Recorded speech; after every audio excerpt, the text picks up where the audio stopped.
Hello, Good evening. how How, are you? yeah, enjoying this sunny weather. Yes, it is pretty amazing. I managed to get out for a run early in the morning before it got too hot. Yeah, yeah. Have you got air conditioning? No, but the office is freezing, so we may as well do. It's just, Oh. Yeah, my house is freezing. It's one of those houses, I don't know why. Yeah. yeah, if you're Um, not in the sun, we you're have to not. open the windows to let the warm air in. I know, yeah, I tried that first thing, but it was too early this morning and then didn't bother again. Oh, well. So how is training? Good, it's actually going, which is nice. Yeah. Yeah. Yeah, Yeah, you said you got some plans coming up. got some things in the works. Yeah, a trip to Wales, which I'm not allowed to disclose. Yeah, but that'll be fun, and I can't wait to talk about it once it's happened. Okay. And yeah, and now I'm supporting my friend on the South Downs Way 100, and I Hmm. read that you can support for the last 50 miles, and she said yes, please for the last 50 miles. Did you offer to run 50 miles with her? I said that we could have like you can have a pacer for from halfway. Do you Mm. want me to come down? She's like, yeah, oh, that'd be great because then I only have to get halfway and then you can run the rest of it with me. Okay. Yeah, Do so you get a medal? I know, but I don't actually have to pay, which seems No. quite quite nice. I get to run like half of the race under Yeah. race You conditions shouldn't, of course you shouldn't pay. Why would you pay? because I get to run like 50 miles on a marked course with aid stations for free. Well, okay. It's marked anyway because it's a national trail. Yeah, true. And yeah, I suppose the aid stations are there, but I don't know. um It seems like a win to me. have you been down there? I've never been on the South Downs Way. No. Okay. Oh, I was down there this weekend actually, and it is lovely. Hmm. You will skip along. It's very runnable. It's lovely. It's flowing. Yeah. Nice. It's Those are all words I want to hear.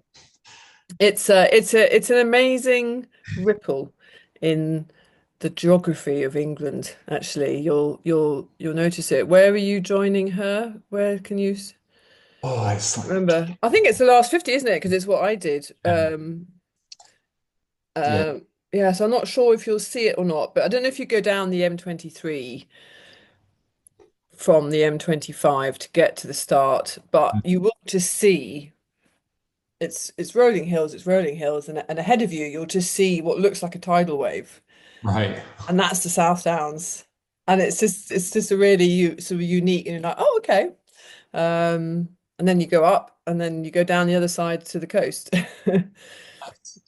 Yeah, Storrington. It is on just near Washington. Washington, near Brighton. I don't know. Oh, okay. Well, The yeah. checkpoint is 50.1 miles anyway. Okay. Oh, yeah. So you'll go down the M23. Yeah, Yeah. that's a nice, yeah.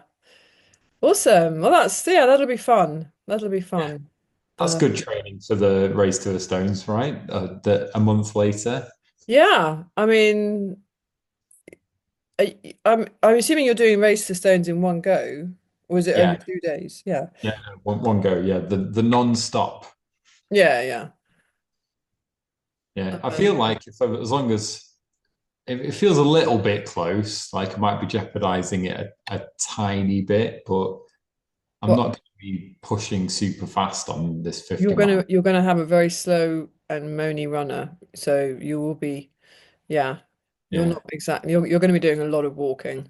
Okay. So it's just good time on feet then, isn't it? Sorry, I'm being very rude. Your friend might well be in the Oh, top three, in which case, no, you'll be doing 8-minute miles the whole she, time. she's a great runner. I hope we're not doing 8 minute miles. Yeah, I mean, what does she have a goal for it? I mean, there's a buckle for the 24 to 30 hour stretch. Okay. And I've said that she should definitely be going for that at the very Okay. least. Okay. Oh well, yeah. No, I mean, yes, there should be, there should, yeah, you shouldn't be, Yeah, yeah, you're not going to be damaging yourself physically. no. You'll just get tired, I imagine. So, well, that is exciting. Yeah, and then race to, so how far? 4 weeks. 4 weeks after, yeah. Weeks after. Yeah, you should be all right. Yeah. Are you are Yeah. you are you planning a top three for that one?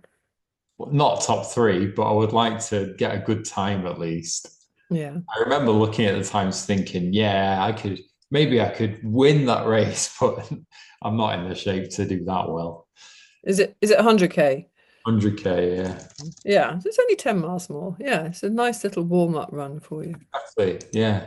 Some could say it's perfect training. Yeah. I'm not, yeah, I don't know. Well, in fact, I was talking to our resident coach Nick earlier today, and we're going to get him on the podcast. Nice. And so we'll have to yeah, level such questions at him. Grill him for advice to Yeah. see how doomed I am. I think yeah, yeah. There's so many. I think that yeah, that is it's such a big question that so many people have. How soon should I Mm. return to running, and when can I do the next race? Mm. Because that was so awesome. I want to get back straight back into it. So be interesting to see what his thoughts are on that.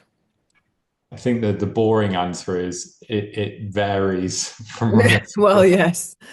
Yeah, but there's got to be a minimum term for everyone. Yeah, that's what we want. And then it sort of lengthens depending on how fit and seasoned you are and And the whatever. answer is 4 weeks. Yeah, but you can't race and not have not run at all or not done any like Yeah, you have to have done some sort of quality sessions, not just bimble, I would yeah, have thought. She yeah. says, yeah, I'm not going to I'm not an expert. Yes, And that was the right answers. do you want to tell us about your new little project? Or is it rather your Oh, wife's? right. It's more Jen's to be honest. Yeah, Yeah. race around the peaks. It was something we'd spoken about for a little while. Yeah, it's picking up pace quite nicely, but there didn't seem to be a central hub Mm, to view all Peak District races in one place. Whether, and especially when it came to the changes of terrain, like you can look up fell races easily on Fell Runner for anywhere in the UK. yeah. Trail races, and you can find in different like spots throughout the internet, road races as well, but and ultras, but all in one place, no. So, Mm, and especially road races for the Peak District are quite rare and they can be yeah. quite a lot of fun. So those it's nice to be able to advertise those as well. So But so do you have a website then listing all these, or is it just on social media? it's just on social media at the moment, but Mm. I think we'll probably have to get a website at some point. Mm. You're going to start competing against me, aren't you? No, we can't. No, because Run Ultra is everywhere. I know Jen was saying we could do it for different parts of the UK, and then the world is like, no, we can't do the world because that's Run Ultra. Ah, yes, but we are only ultras, so everything else is fine. Everything else would be the biggest website in the whole world. There's no But way. everything else, Yeah, biggest website in the whole world for the Peak District races. exactly. And if Um, people want to oh. get free race entries, then that's fine. Well, you should contact the race directors and say, hey, look at what we're doing for you for nothing. Maybe Exactly. you might like to give us a place and we can give it away as a raffle or And something I like can tell them that. how great your race is, which it probably is because it's in the Peak District. Yeah, exactly. It's automatically awesome. Yes, it is. And that's what people will now be able to hear everything they need to about it on there. Oh, fun. Yeah, I think it's a nice community service. It is. Yeah, it's just a good project for Jen because she gets so bored Mm. doing things. she's loved compiling all of this stuff. So yeah, she's Oh, already good. got a bunch of reels lined up that I have to do. Oh, why do you have to do them? I don't know. Maybe I don't think she likes the camera. Okay. Yeah. All right. Just Well, shoves. you are the star on your own I am. profile, so yeah, it makes sense to This is true. yeah, The TV personality. yeah, this is it. You know, the head announcer of the Tura Awards. Exactly. Yeah, the head announcer. I think Sam would have something to say about that. Yeah. In fact, we need to start thinking about that for this year, don't we? I have it on a to-do list to Yeah. I think Sam is the one we need to rag a bit. Um, yeah, so busy. um, but yeah, well, just in case anyone who's listening it doesn't know what we're talking about, this is the Trail and Ultra Running Awards, the first and the only, which was held this year, put together very quickly by us, in association with Ultra Running Sam and Robin's Running Roundup, Robin's running roundup, which yeah, just for the UK, just for the UK. just for the UK. We Yes, had the yes, international category, didn't we? yeah, yeah, yeah. So, but yeah, I think next December because we put it off a bit, didn't we, to January. Mm, Um, Mainly because we decided to do it in a week. yeah, The week before Christmas as well, which was like maybe not one of our best ideas. no, Um, probably not. But I'm really glad that we did it, though. yeah, yeah, yeah, we got it out there. Yeah, But yeah, I think we do it this year with a little bit more preparation. Um, it'd be a bit more accurate based on the public's views and public votes. yes, yes, I think To our there was a suggested. lot to learn from that as well, wasn't there, that we can take forward and improve going forward. Speaking of a lot to learn, I've been learning a lot about these world marathon things that we're talking to Ted Jackson about today. I've been Ah, in search of, yes, he does the set, one of the options is 7 marathons, 7 continents in 7 days. yes. And it prompted me to start Googling as to why the Arctic isn't a continent and why the Antarctica is. I've gone down a bit of a rabbit hole there, trying to. It is amazing actually yeah, talking to him. Um um he's um really interesting. I mean his sort of expertise is the extreme stuff, the extreme cold, extreme heat. So I think he'll have some great tips for us. Um but yeah, I mean their races, I mean he was at the London Marathon Expo. And out of curiosity, I asked him, are you busy there? I mean, I would imagine people just running the London Marathon would be quite shocked at what you're offering. Mm. And he said, no, no, yeah, no, it's very popular. Oh, Um, that's um, I'm just trying to it's not bring up cheap, his website, actually. No, well, again, and this is, yeah, but um, it's more of it. Well, I'm sure we'll get more detail from him, but from my perspective, it looks like you're paying for a big fancy holiday with a race in the middle, which is yes, I think this is it because you go on the boat, don't you? yeah, Um, and that is, I mean, yeah, it is quite amazing yeah, to think about it. He was saying that the sort of the logistics are that he has to go out ahead of time, or he used to have to go out ahead of time, but now he can't. They're not. They used to be able to fly there, and there would right, be these sort of special runways built into the ice. that's cool. And then they would get it all ready and set up and wait for the ship to turn up. But I think that's changed now. But Also, now does he have to sit on the nice fancy ship for a few days until now the he has to, yes, yeah, yeah, bummer. Uh, what a chore. I mean, I would love to do, I think that would be one of the um, that would be if I could do any extreme race, that would be one of the ones I would love to do actually. You go for the cold. On the yeah, yeah.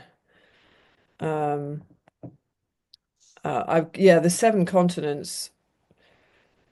Um, I can't remember. He gave me a specific figure that they have in between Mm. resting, and it's like 7 hours or something It between can't be a lot. all the traveling and as well as the running and the um I mean it's Yeah. that is a test of endurance if nothing else. Just getting from one continent to the next in time to do Yeah. these is difficult in itself. Never mind all the little travel in between to even just get to the race. He's coming now. Yeah, I think he starts I think they start in South America. And I didn't realize this, but then you can go to They, Antarctica they and then start you in can Antarctica. Yeah. oh, they start in Antarctica. Yeah. Yeah. Oh, that's right. Because then I was like, well, surely you'd go to South America next. And he was like, no, we go to South Africa South next. Africa, and then they go east. Yeah. And then they end in And South then, America. But yeah, yeah, so he's coming. We will have to ask all these logistical questions. well, Um, but yeah, it's it's amazing. It is kind of the trip of a lifetime, isn't it? Obviously, it's very difficult to run 7 marathons in 7 days, but to visit all of these places just yeah. else is pretty incredible. The sheer travel involved, Mm, um, which some people might huff and puff about, yeah, um, it would. um, but I don't know if you're I don't know if you were handed that on a plate, would you turn it down? No, No, I'm not big enough to do no, that. I'm not. No, I'd love to say that I would, but no, I'd snap your hand off to go and do something like that, I'm afraid. Yeah, but gosh, yeah, training and and just imagine that actually the change in time zones as well. Mm. Actually, anyway, here's Ted. We're yeah, we've run ourselves to a stop because we simply don't know the answer to all these. How the hell does it all work? Um, Hello. hello. Let's see if I can get stuff going. Start. Yeah. Unbelievable. I'm such an idiot. Hello. Hello. How are you? I Ted, this is am. Robin. Robin, this is Ted. Hi, Robin. Nice to meet you. You too?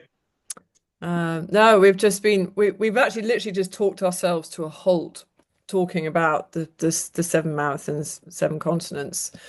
Just Ah, just as we're just like, how?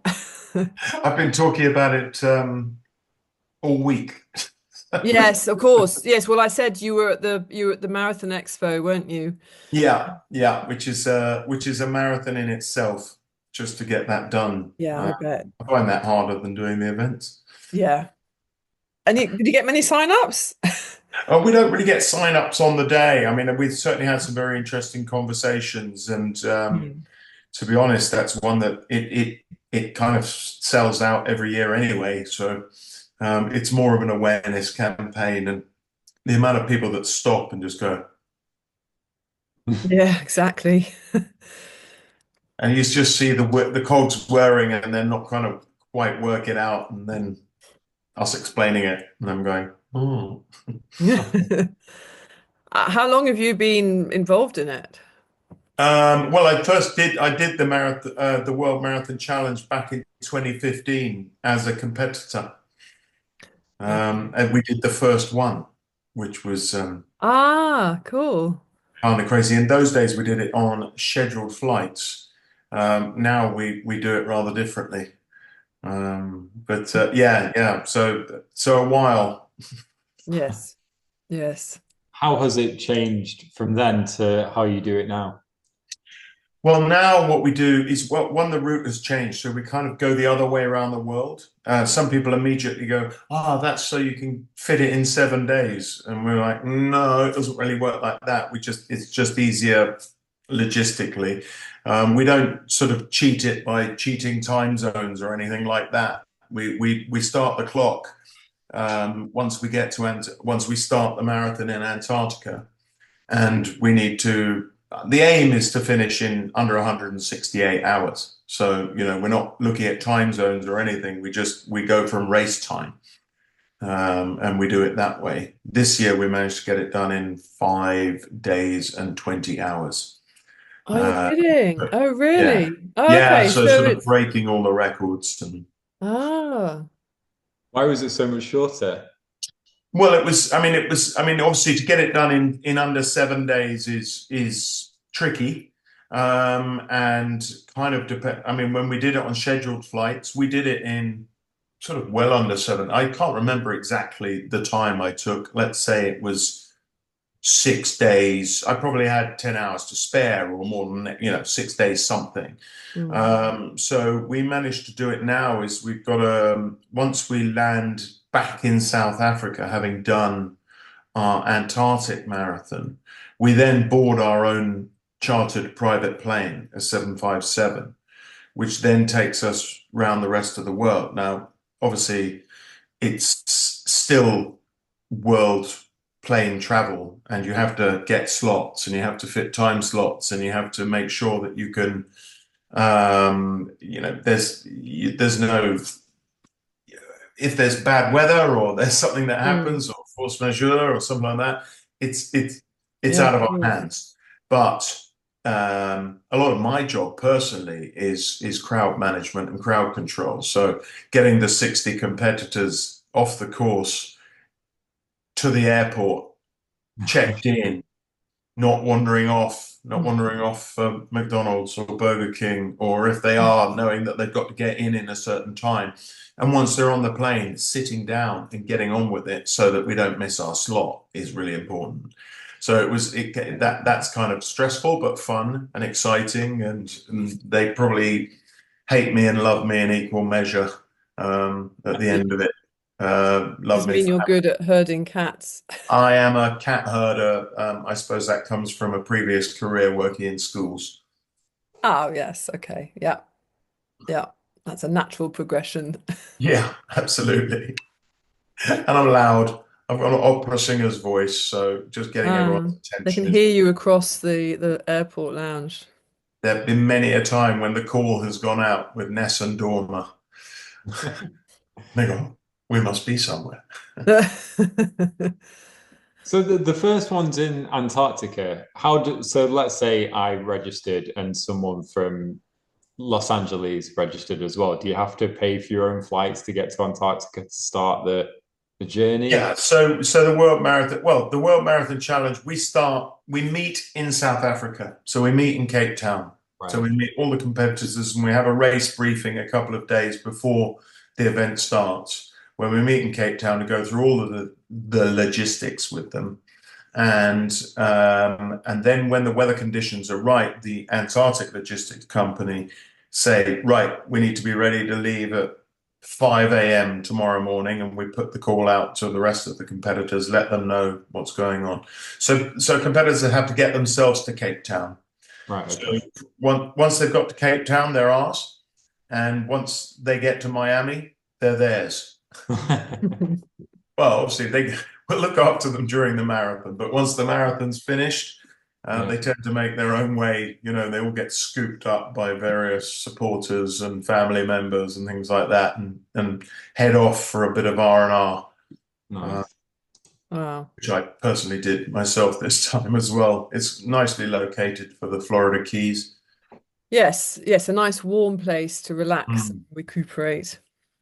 But one of the other races you look after is the Arctic Marathon, which is a standalone race, isn't it? Yeah, I mean, we have a couple actually in extreme conditions. So we've got the North Pole Marathon, Okay. which is a standalone race, and we have the Antarctic Ice Marathon and the Oh, Antarctic Ice Ultra.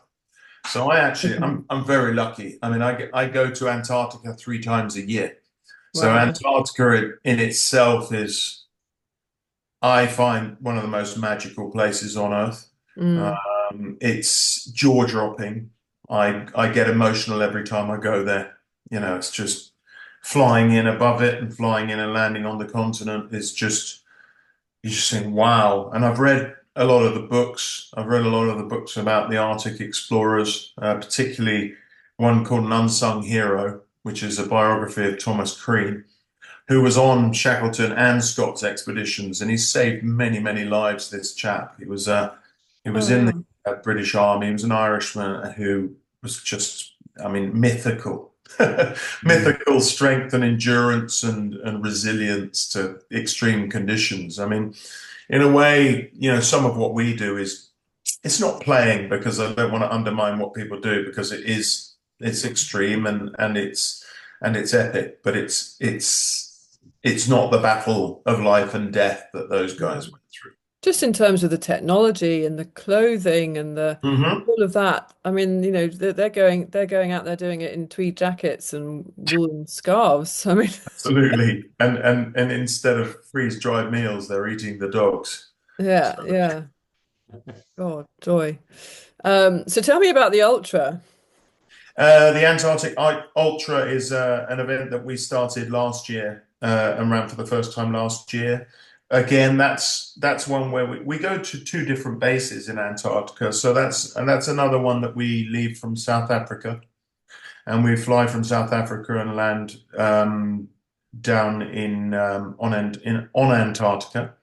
Mm. And actually, what we've done, we're now extending that trip to more of a sort of 4 or 5 day trip so that people can spend more time on the ice and do a little bit of it exploring as well as their ultra. We run all sorts of distances from we do a marathon distance, so not strictly ultra, Yeah. but then after that, people can do a 50 miler, they can do 100 Ks, they can do 24-hour races. So last year we had two guys from the States, Paul Johnson and Rob Sembiante, who actually broke the Antarctic record for 100 miles, and they did that in 23 hours. Can't remember the exact timings, Wow. but around 23 hours for 100 miles in pretty brutal conditions. So Yeah, yeah, what are the conditions they generally? can be ever changing. I mean, that's, I suppose, the Mm. beauty of the continent. I mean, I've been very lucky many times down there where I've just experienced that sort of, I think they call it in skiing, bluebird. You know, it's kind of just the beautiful blue skies and sunshine, and 24 hours a day. So Mm. it's Yes. not just a few hours of sunshine. It's just gorgeous for 24 hours. And you think, you never, if you're only there for 2 or 3 days, it's remarkable how you don't get tired. I mean, your body just doesn't know to get tired yet. So, with that lack of sort of, with the sun not going down, I'm sure this affects people in the, far north and far south, deep far south, um, having to be pretty disciplined with, closing the blinds and going to sleep at night, things like Mm. that, because it's the temptation to stay up all night is very strong. That's got Because to you be think, good well, for it's still sunny. the 24-hour race. That's got to be really good mentally. I think it was a Yeah. bonus. Strangely enough, so where we are for the 24-hour race, at that time of year, the sun just slightly dips behind. There's a mountain in the distance, and the sun dips behind it for a few hours, and the temperature drops. It's still very much light. I mean, it's totally daylight, but Mm. once the sun drops behind that, it certainly got much colder. And when the sun came back out from behind that mountain, I've got video footage of those guys just whooping and cheering as the sun came out again. And I don't know how many miles they had left to go, but they were very happy.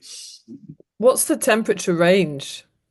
It, now, the problem is I've been talking all week to Americans, and then trying to work out the conversion between American temperatures. And it's much easier when we've been at the North Pole in the spring and it's minus 40, because minus 40 is minus 40 either way. Right. Oh, is it? Yes. Okay. So that I find that much easier. That's the best temperature to say, but actually in Okay. Antarctica, when we're there, it's not minus 40. You know, it can be normally, I would say, somewhere ranging around minus 5 to minus 10 in Okay. our Yeah. whatever, And zero being freezing. yes. And then it all depends on the wind. You know, Yeah. so on a calm day, minus 5 with the sun shining is glorious conditions. Near perfect running conditions, I would say, in Antarctica. And, you know, because once you've warmed up, you can pretty much be there in a t-shirt. The minute that wind just has to come up a couple of meters per second, and it bites straight through them. Bite really does come straight through you. And it's bad enough for the athletes, but for those of us who are looking after the race, when you're standing out there for 24 hours, it's important to have the right clothing. Mm. I mean, we'll get to the gear in a second, but Yeah. what's the terrain like? I mean, are they? I'm imagining a sort of flat, snowy plateau with a mountain range in the distance.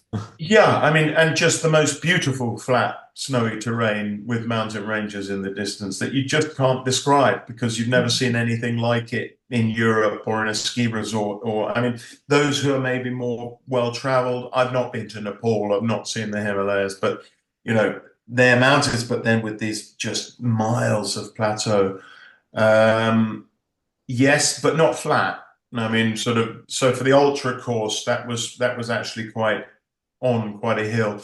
I can't remember the distance of the loop that we had to take, but we had to run it round a loop.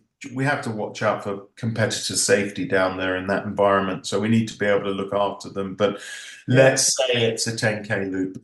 Mhm. On that loop, I can't remember.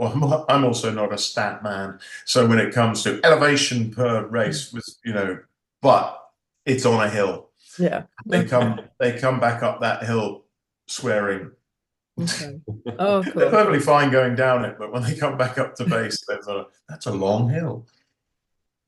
Can we get onto the gear? Like, what sort of trainers can people wear? Do they need to have sort of spikes? Yes. So I personally have only ever known that we've needed to wear trail running shoes, decent trail running shoes.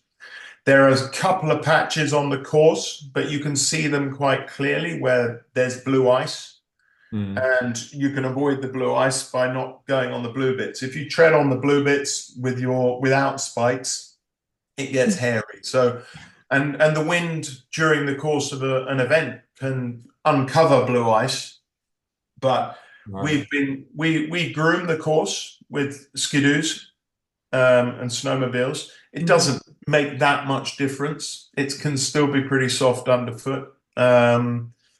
But we try and groom it so that they're not having to run on blue ice. I know there are other races which are entirely on ice, like a frozen lake, Lake Baikal, I think it is. Yeah. So and there you would definitely need those tiny little tungsten spikes that you can get.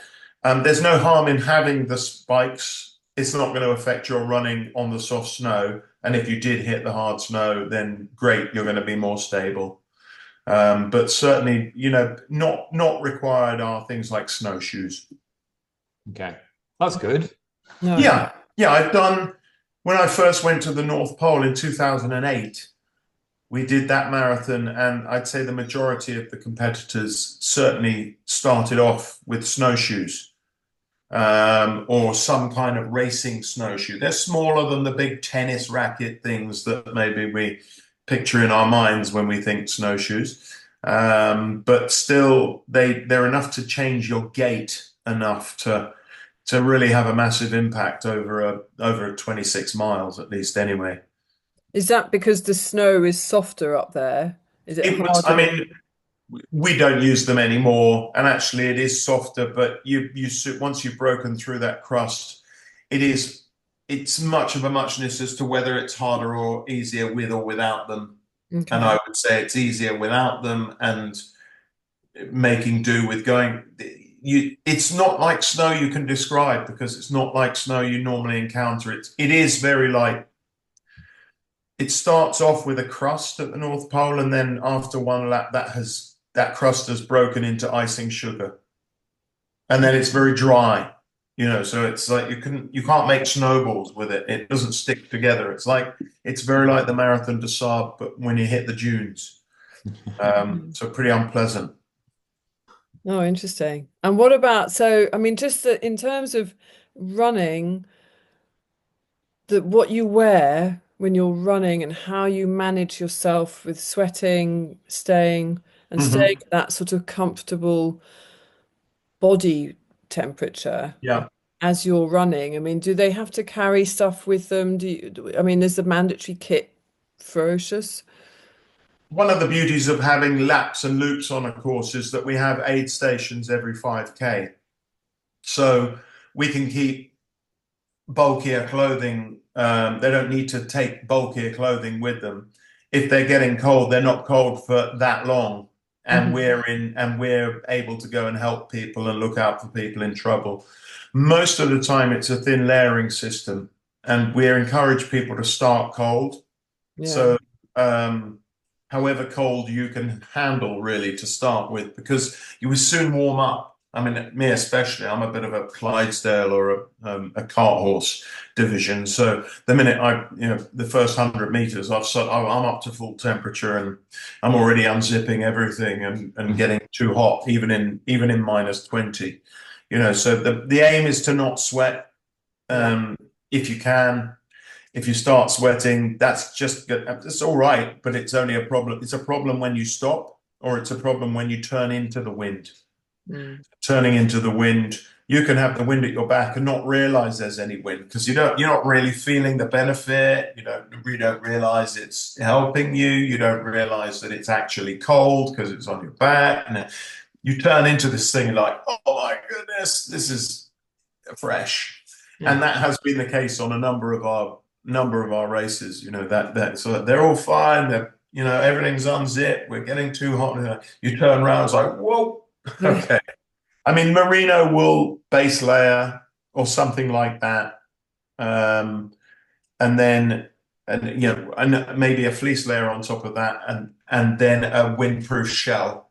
Yeah. But quite often these windproof shells, if it's not windy, they're getting rid of that, or opening it up completely, or losing the fleece, just having merino base layer. Mm. And there are plenty of people who I've seen do some of these events because they're going for it, and they keep on going for it. That boiler is keep on going, and it keeps them warm. It's when they stop that we've got to make sure we look after them. Yeah. Wow. Well, they do say be bold, go cold, don't they? Just Well, sorry, be bold, go cold. yeah. Yeah. Exactly. It's like people at the start on Sunday for London. I don't think anyone was cold at the start, but there's still slightly chilly mornings. But wow, I mean, it was hot. It was, and so many people. It was not PB territory, was it? In Manchester or London on Sunday. No, I don't know. I didn't see too much about Manchester, but it was absolutely roasting down in London. And I mean, it's not PB territory. It makes for a great event, I think, for spectators and having people on the course. Mm. I heard that it slowed people down. I think it slowed people down a lot, and it was a world record number of finishers, I think, but that also meant that people were going slower, and it frustrated people who were wanting to go a bit faster. So it was visibly crowded, and the crowds never really thinned out for people, who were doing. I heard this just today. I was just saying, I was talking to Nick, our sort of resident coach, who, yeah, he was going for a time in Mm. London, and it was too crowded. Yeah, yeah. I Just- mean, I went and watched it in various places as well, and went to Canary Wharf, and then went to Embankment, and just watching even people coming in at 5.5, 6 hours, and it was no thinner at the end than it was at the beginning, really. Yeah, It yeah, is. I think It's it's a lot of hard. people. I mean, it's very unlike most of our events. We have 60 people. Yeah. it's a bit different. That's civilized. Yeah. Yeah. It's 60. If you found 60s, you're a good 60's kind number. of it certainly works for when we're going somewhere like Antarctica, because that's our kind of there's a limit, and there's a limit to how many people you can take to Antarctica at one time as Okay. part of the sort of Antarctic Treaty.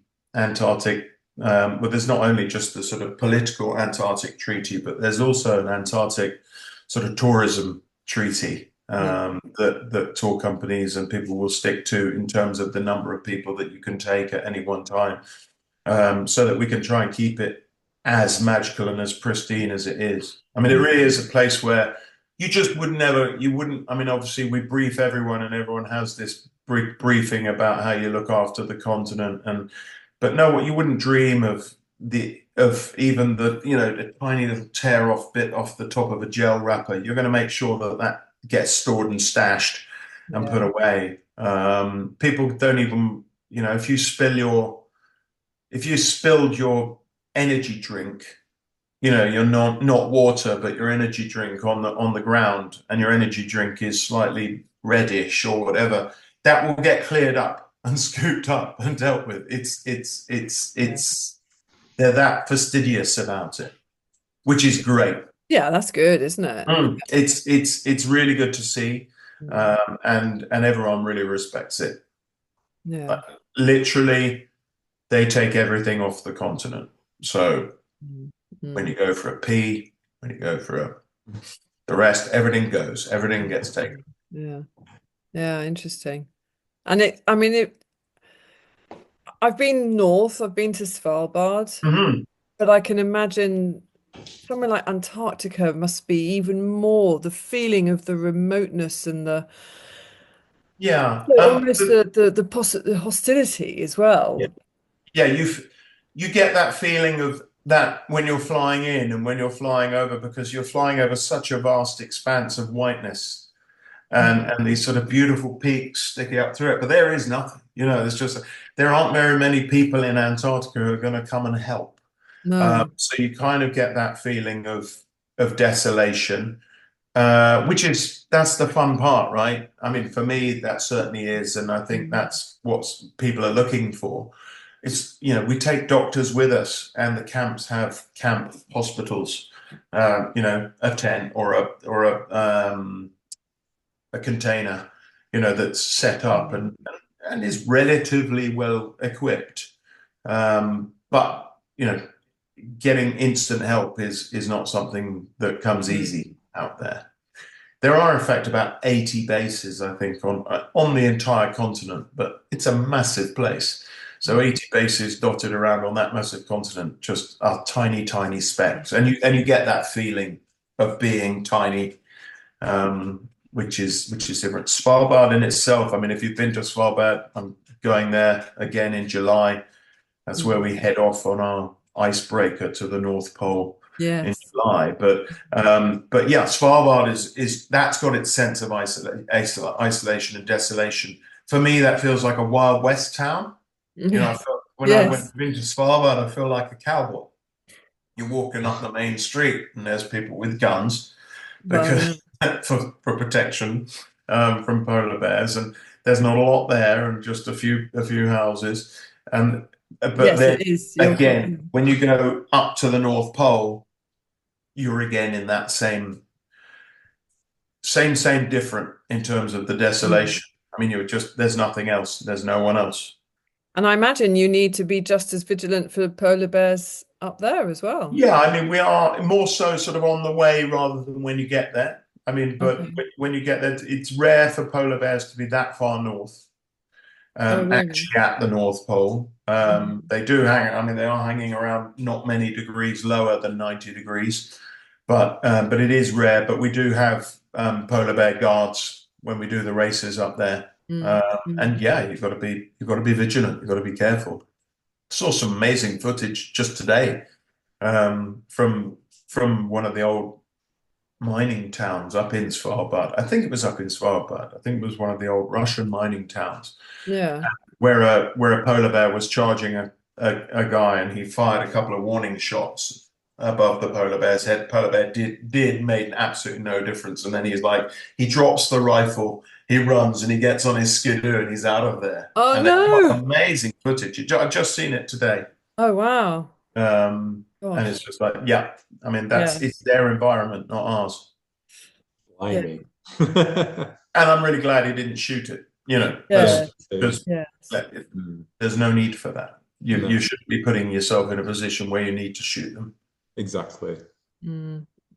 How does you said it was on the races are on sort of 5 to 10K loops. Is it what in Antarctica? I think you probably got a 10K loop. Is Yes. the ground like at the North Pole? It looks like there's quite a lot of water around, so it must be. Yeah, so we do two different editions of the North Pole Marathon. So we've got the Spring North Pole, which hasn't actually happened since 2018, but we keep trying. And we've got the summer North Pole, which has happened, which we did last year, the year before, and we're going again this year because we've developed now going up on this icebreaker. So yeah, conditions are different. Who knows? I mean, sea ice. How long is sea ice going to be around in July at the North Pole? I don't think predictions are good. So maybe we'll go earlier in the year, but at the moment, what we do is we go up there, get to the North Pole. From above, it looks less stable than it is. So I think sometimes you can get an image of, oh, there's a lot of open water. It's not open water, but you see where they get the light patches and then the patches of snow. Quite often, those patches will still be a meter of ice, Right. but they look like pools of water. Oh yeah. It looks like they're Yeah. ice floe hopping. Yeah, I mean, when we're up at the North Pole, we wear life jackets now. So they wear uninflated life jacket. So the runners will be wearing that in case you got to be safe. So, safety is paramount, really. So if there was any weak points, or if something tragic did happen, at least they've got their life jacket. I mean, we do organize polar plunging as well. So maybe an unauthorized polar plunge. Nice. Yeah. I don't understand the difference between people saying you shouldn't jump in icy water because you might die to people doing polar plunges. I don't understand. Yeah, I mean, I'm a big fan of jumping in icy water, and I don't. I mean, uh, I think you might die doing everything.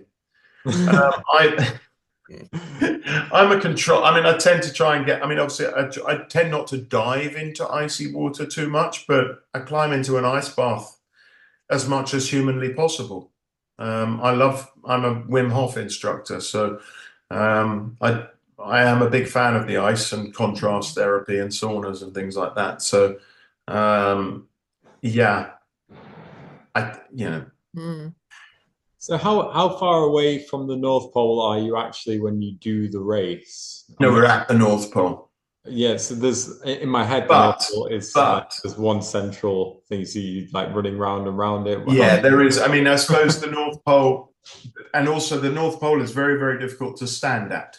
So what we do is we go to the North Pole, get off the boat. The captain will go, "We are here at the North Pole." You get off the boat, and then everyone wanders around for a while finding the North Pole Right. with their GPS, because once you're standing on the ice, you're moving, because the ice cap is moving. Right. And that can move quite a distance over a day, actually, and probably more so when it's beginning to melt than back in April when it's 2 meters thick and solid all the way around. But even then, there are tides going on underneath it. I mean, there's no land for a long way, and that ice cap is moving around. So when you look at the GPS of someone running a marathon at North Pole round loops, it's not just one circle or one weird looking route. It's one, and then it's a spiral. Like a And then it's a spiral. spiral, because by the time they get to the next lap, it's moved 2 meters and another 2 meters. So they're quite fun, actually. I've seen people make T-shirts out of them, out of their yeah. and their GPS, and it's Fun. I like it. It's quirky, Mm. but you're quite right. It's sort of there isn't a pole. If you stuck a pole, obviously you're going to stick a ceremonial pole in and dance around it. 5 minutes later, it's not going to be at the North Pole anymore. Hmm. So that's where we set up the course and we run around. And we certainly do things where we, run around the world and put a pole in at 90 degrees and hit every time zone in 5 seconds just by running around it once.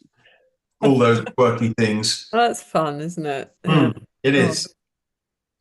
That's blown my mind a little bit. Oh, Robin, are you a bit shattered? Were you hoping that Santa Claus's house would be there with the little sign saying North I was Pole? I was waiting for him to bring that up. He's there. He's there. I mean, he's always there. But we can't give away too many secrets. You have to come up and find out. No, I didn't see it in the itinerary, so I was No, getting. no, no, no, no. We can't go publicizing that stuff. Fair enough, fair enough. Oh, So, wow. It does sound how- so much fun. so do you sell out for the North Pole Marathon? Yeah, North Pole, North Pole Summer Edition is a relatively new thing. Mm. So we are still, working on that. We're working on different ways of doing it. We love going up on the icebreaker. This ship is just something else as well. Um, but the way we do it, we're not going to sell out. We're not, we've got 200 spots potentially. We're not taking 200 people to the North Pole. Mm. So actually what we're doing, we're also organizing a North Pole forum, and we take scientists up with us, and we take lecturers. So we organize it. So not everyone who's coming wants to run a marathon at the North Pole. Some people just want to go to the North Pole and enjoy the sights, do various other things. So we've got other things going on as well. Oh, that's interesting. That Is that it, makes a lot more sense, I suppose, doesn't it? yeah, is it your ship then? Have you chartered the ship? We've chartered the ship. Yeah, absolutely. So it's Yeah. the Commandant Charcot, Ponant Charcot. It's a mega ship. I'd love to be able to tell you the statistics of what fuels it and what powers it, but it's all very special and modern, and much more sort of green energy being used rather than a sort of, Diesel engine. 4 million tons of coal being piled in, or a big diesel engine. It's not that. It's. I'd like to say hydrogen power, but I'm not sure I'd be correct there. So Yeah, I think the ship we were on was, I think there's sort of the way they use water to propel somehow as well, all don't right. they? Or steering. That might be just the steering rather than the actual forward propulsion. But yeah, yeah, definitely. I was having a look at the prices because I immediately just saw marathon. How much does the marathon cost? And saw that the cheapest was 45,000 euros. Mm. Yeah. But then you look up and you see it's for 2 weeks. I love how on the schedule it says July 9th to July 13th, navigating through the sea ice. It is a 2 week luxury cruise, and Yeah. I think that, although those numbers are high for anything, I'm not Yeah. going to sit here and pretend they're not. But I had no idea really until I started doing this, looking at cruise prices and what people pay to go and, Mm. just sit and eat, and I think it's actually really good value. What they get and the luxury that they're living in, and I know the place where we're going Mm. is pretty special. I'd much rather do a cruise like that than anywhere else in the world, actually. Um, Even Antarctica. I know the company also organizes cruises down in Antarctica, but where we go in Antarctica and landing on the mainland and landing in on a blue ice runway, just for me Mm. that's exciting. Yeah, yeah, Yeah, I bet. it soon explains itself, doesn't it? Really, I Yeah. can't imagine the scale of trying to put something like this together. It must have taken a long time. Like, when did the North Pole Marathon start? Do you know? Well, the first North Pole Marathon, again, I'm the worst person to speak to for statistics. Let's somewhere back in the early 2000s. Okay. I first went in 2008, and then again in 2009, and then in back in 2018. And then since we're going 23, 24, 25. So it's been going a while. The whole concept started with, I believe, a base that was run both with Russians and Ukrainians, that gets built every year, or has had up until sort of 2018, been built every year, called Camp Barneo, which I think was a play on the word Borneo, because the North Pole couldn't have been any more different to Borneo. But again, a base where they would set up an ice runway. So parachuters would fly. They would fly over the ice cap. They would have a look with all sorts of radar and all sorts of things, looking for a chunk of ice big enough to build a runway on, and big enough and stable enough. And then when they thought they'd identified one, they fly over the ice cap with 10 parachuters and a tractor, which they would then throw out of the aeroplane. And those guys would just land on the ice cap in the middle of absolutely nowhere, and maybe with a barrel of oil to keep them warm. And they would start cutting a runway into the 2 meter thick sea ice.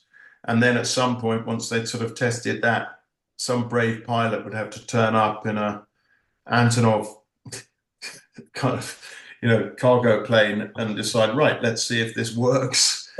Oh my God. And that's how it works, and that's how people would fly in to ski the last degree. So all North Pole expeditions would go from Camp Barneo there, and that's where we've operated the North Pole Marathon for a number of years, and we will continue to try. Logistics and politics at the moment are getting in the way of that, but that won't stop us. So we'll continue to try and run the spring edition and continue with the summer edition for as long as we can. So it's remade every year, essentially. Oh, that ice runway lasts for 2 weeks. 2 weeks. It's 3.5 weeks maximum. The season is very short, because they can't really start till it gets light, and they can't find a suitable ice flow till it gets light. Once it starts getting light, that's when the degradation starts to happen. So it all starts to melt. So, from in between April and July, well, you've seen footage of what it looks like in July. You're not landing a runway, you're not landing a plane on that then. It's really only stable for 3 weeks maximum. Wow. In order to land a plane on, it's a heavy plane. It's bringing 50, 60 people in with it. So, gosh, as a runner, you've got to have a certain spirit of adventure to say, we're going to take this plane and we're going to land on an ice flow that's been cut out. Yeah, it's madness to think of it, and it's madness to think that was one of the first things that I thought that would be exciting after having run the New York Marathon in 2006. So it wasn't like, oh, let's look for the majors. It was like, let's look for something majorly exciting. No. And I ended up just doing all sorts of crazy stuff. But it is, and there are a lot of like-minded people out there. I'm sure you guys have encountered many of them. But there's a lot of people out there who are wanting to push their own boundaries. When, again, I said, we're not reinventing the wheel. I'm not a North Pole explorer. I'm not a South Pole explorer. I'm on my own adventure. So I am my own explorer. And hopefully what we're doing is I do believe, and it sounds totally cliche, but making people's dreams come true. I know when I see the look on people's faces when they get off the plane in Antarctica, or when they're up on the boat in the North Pole, that's super cool, because you delivered what you said you were going to deliver. Yeah. And everyone's nervous. Everyone's nervous. I don't think there's anyone that goes up there or goes down to Antarctica that, one, doesn't have nerves about the trip, that two, doesn't think, wow, what's it like running on landing a plane on a blue ice runway? That's terrifying and scary in itself. Three, is it going to be as beautiful as they say it is? all these things. I make wild promises to people all the time. You say, just believe me, trust me. You can have, give me your money back if you don't like it. So, and and it's delivered. I mean, I say I deliver it, but it's not me delivering it. Nature delivers. Mm. It's because it's jaw-dropping. I'm going to ask a really mundane question here, but do people sort of feel the pressure? Do you find they train more? Do you find it's more important to them that they complete whatever race that they're attempting? And do you have many DNFs? And what on earth do you do with someone that's turned their ankle? I would say we have very, very few DNFs. I think it means an awful lot to people to Mm, do the event once they've turned up to the event. yeah. Kind of whatever it takes attitude. I don't know if people, I think people do train maybe more. Mm, They worry about the training more, and I say just train like you would for a normal event. There's nothing particularly more difficult or more obviously it's conditions, it's weather conditions, which are again difficult to train for, to try and go and find those conditions. yeah. I remember my first North Pole Marathon. I was nervous, and I went and booked a flight to Tromsø, and without really doing the research properly. And although it was snowy in Tromsø, it was +5 when I went. Oh. Totally pointless. I had all this gear, and I was just drenched in it. So totally pointless. I went and went and stood around in my local butcher's freezer for I was going to half. say you get heat chambers for training, but do you Yeah, get and they have started doing, there are cold chambers too. So rather? we've had a number of people in recent years who have gone and done the specific training at various normally university based. And normally, quite often, if people write the right thing and say the right thing, they don't have to end up paying a fortune for it, because the universities like a bit of publicity and what have you. So just, I would say to people, get in touch. I mean, I did the same when my youngest son and I went to the Marathon des Sables when he was 16.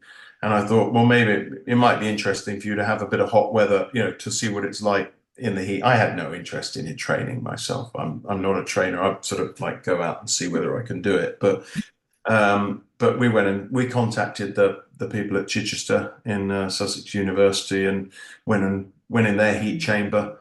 I mean, it's fairly undignified. The way they take your temperature is old school. I've heard that. Yes. So yeah, I mean, I think there are some places you can do it where you swallow something. But that wasn't the option. Yeah, you'd have to pay for that one. Yeah, I think some people pay for this other option. Oh, really? Oh, okay. Oh, gosh, isn't it funny? I know. Oh, wow. Gosh, I just can't imagine it. No.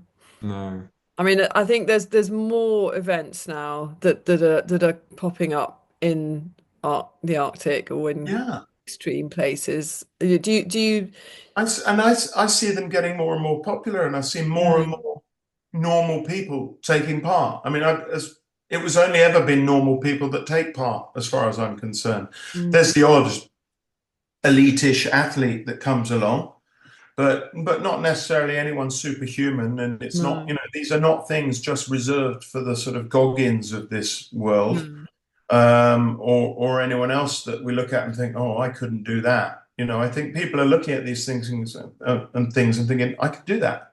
I'll give it a go. If 10 can do it, I can do it. So it's, you think it's I would it's say another that to people. avenue of a instead of people maybe going on to ultras, they've done a marathon or two marathons and they're like, oh, I'm liking this. What's my next challenge? Instead of necessarily going longer. Yeah, I mean, a lot of people we get Extreme. a lot of people have finished the Abbott majors, so they've done all majors. They're going to have probably a couple more to add to that in the next couple of years, I think, with Cape Town coming online and Sydney coming online and various other options. So once they've done the majors, they think, what next? And yeah, they don't necessarily think longer. they're thinking, how can we incorporate it? You know, they've done a lot of travel. I think people like to travel the world like that. It's rather than just going on holiday, Yeah. which a lot of It gives people a do. purpose to It's the, incorporating yeah. the holiday and incorporating that into with their hobby. Mm. So it's a great way to travel. And I think some people are put off by a marathon. We do half marathons. People want to come along and do a half marathon at North Pole. Absolutely fine. Come and do 10K. We're not, it's not a judgy community, and we're not a community of, oh, you've got to do this and you've got to do that. It's like, we just want people to do their best. No cut-offs. What's the longest time someone's taken? Well, my longest time at the North Pole is well over 12 hours. Kidding. Yeah, no, but I think I had a sleep I had a little sleep, little snooze Wait a minute, halfway that's a through. multi-day. Well, yeah, I suppose it does. Yeah, I mean, the North Pole multi-day ultra. Um, yeah, they've got a lot of time down in Antarctica, especially at the North Pole, and even when we do 7 marathons, 7 continents, 7 days, the World Marathon Challenge, they get 8 hours per continent. So it's very accessible. As I say, if I can do it, there's a lot of people who can do it. I'm not saying it's easy. That's all right for one marathon, and then it's okay possibly for a second. By the time you get to the third, if you are someone who's taking 7 or 8 hours for a marathon, you're going to be crying. There'll be tears at some point, but then there'll be tears of happiness at the end. That's funny. But going back to what you were saying about DNFing, I mean that was the original part of the question. Yeah, people find a way, and people never had anyone seriously injured, but there are people who've had to. A couple of times we've had people drop down from a marathon to a half marathon, and they've got done what they can do. But there's a huge number. We're not looking for any glory in, we're not the world's toughest foot race, and we're not sort of, this is how many people didn't finish. Yeah. We're not the Barkley marathons. We're trying to encourage people to get the job done and make that happen. I bet you have amazing medals. There's some good bling. Yeah, people like it. I like a good bit of I bling. personally am still amazed at how much people like the bling, because I know where my medals are. And they're in a Tupperware, Well, yes, but they are somewhere. now. But when you're 70, I bet you'll be getting them out and you'll be polishing them and you'll be going, I remember this happened at this place, and look at this little Johnny, I used to do this. We do like bling. I mean, it's sort of, and there's fun you can have with the 7 continents ones, and every marathon they run, they get one, and then they put it all together, and then they get a beast of one at the end, and they get to join the the 7 continent. You can't see that 7 continents club, and a very elite club. Oh yes, it's all about elite. And then the Grand Slam Club, which is 7 continents and the North Pole. But which is bizarre. I mean, I do like belonging to that club because there's not many things I feel elite at in my life. But if I look at it, I am quite unique. I have run a marathon on every continent. I run a marathon at the North Pole a few times, and I've rode the Atlantic twice. So but that was never enough. It's strangely enough. I mean, I think there's probably a number of people in the ultra running and running world who are looking for something, trying to find themselves, dare I say. I certainly, I gave up drink and drugs age 25, but and took up these events and doing those kind of things. And I'd say you're not really, I can't speak for anyone else. I talk for myself. Was I cured from my addiction? Or had I really found myself? What was I trying to prove to people when I was drinking and doing drugs? What was I running away from, or what wasn't I facing up to? And even when I'd done 7 marathons on 7 continents in 7 days and a marathon at the North Pole, I didn't think I was good enough. You know, so there was this kind of, I mean, that's just crazy. Good enough for what? Good enough for who? And it's taken me a little bit longer. I'm kind of getting there now. I think I realized during my second Atlantic row that this was silly. Yes. It was just silly. What are you doing, Ted? Who Yeah. are you trying to prove things to? And And a then firm and word. I realized I was probably trying to just prove things to myself and maybe just accept that I'm all right.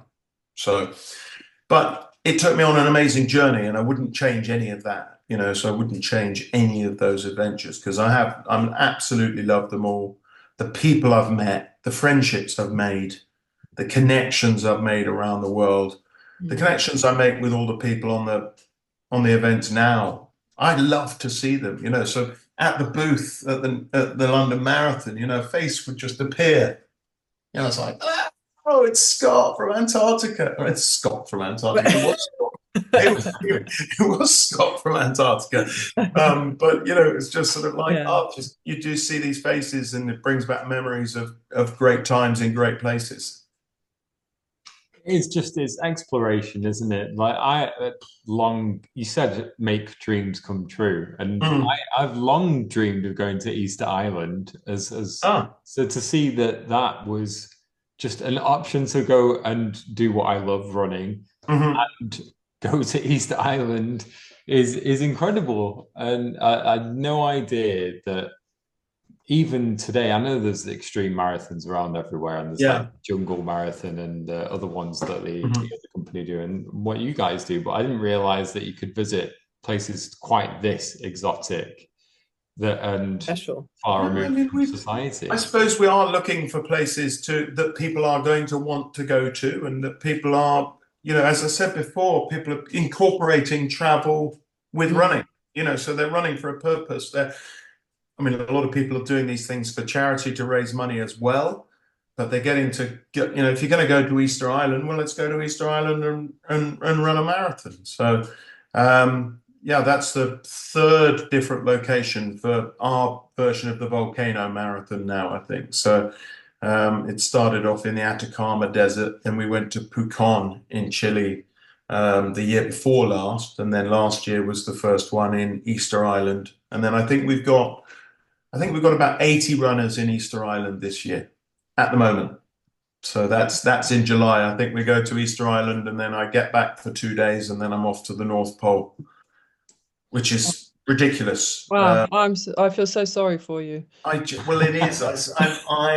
I sit here as the luckiest man alive, but I kind of made my own luck in many ways, and I am a glorious. If someone said write down a job description for the ideal job for you, this is it.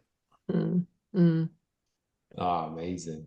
What's your sort of your main customer? I mean, are they all truly global, or I mean, are they more I would say American? we get lots of Americans.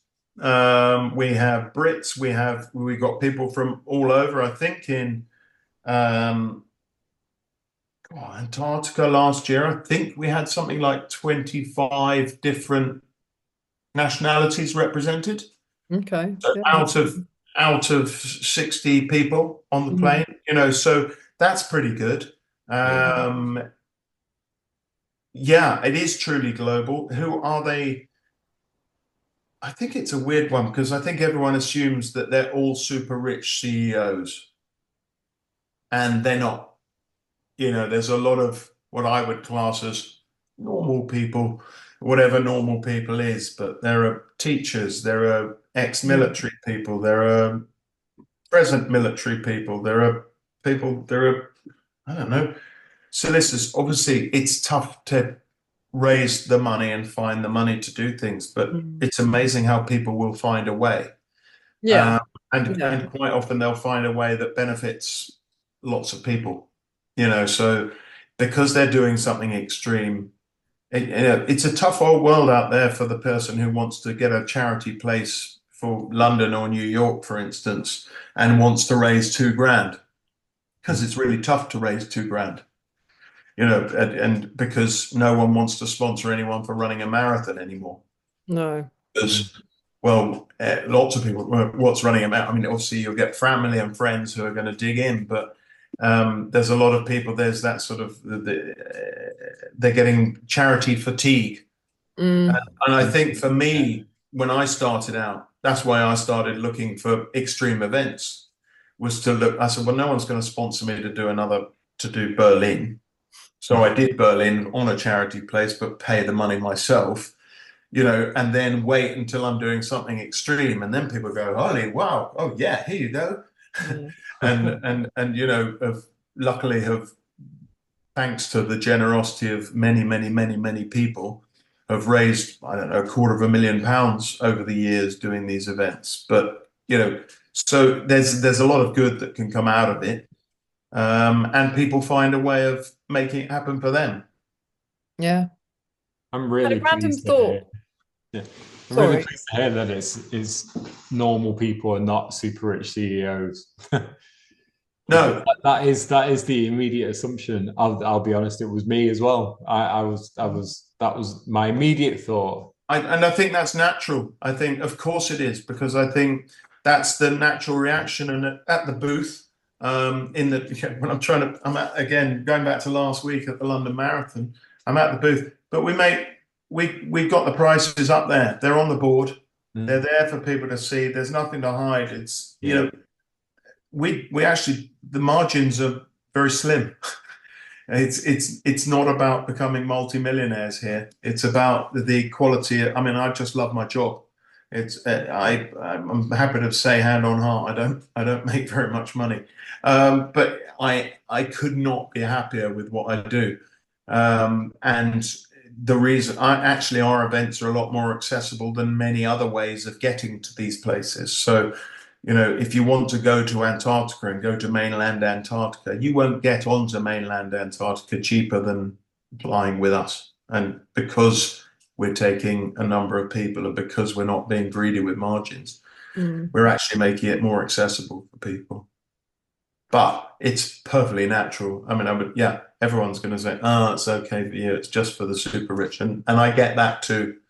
I understand that. I'm afraid that's life.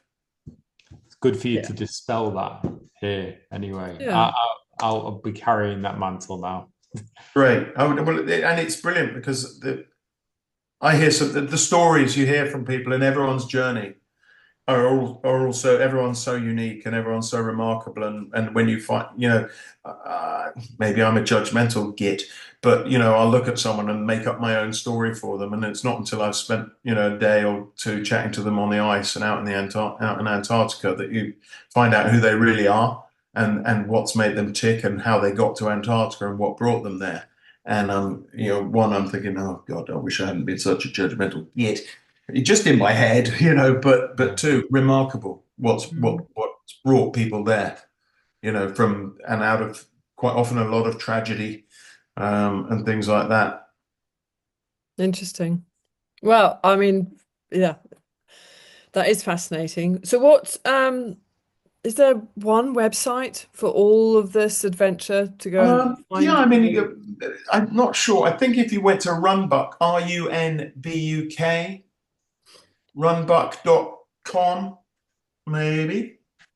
That's our overarching sort of website company, and that should have details for World It Marathon does. Challenge, It does. North It Pole does. Marathon, Antarctic Ice Marathon. So RUNBUK, Yeah, Runbuck. there you go. Right. Um, So if you're listening, get on there, take a um, look. and Take a start dreaming and oh, saving. yeah. I think sow the seed, Yeah, manifest. yeah. These things have a strange way of making themselves happen. Life is about experiences, so do it, she says. Yeah, make sure you're still doing it in like 15 years, and then I'm there. I'll be there. I'll be there. No doubt about Yeah, it. Great. yeah. I just need to find someone who's popped their Next clogs and stage. left me in their will without me You realizing. will. You will. But thank you, Ted. Really appreciate you talking to us tonight. It's been really interesting. Oh, it's a pleasure. Thank you very much for inviting me, and sorry for being so late. Oh no, no, it's fine. Bobby and I witter on quite happily.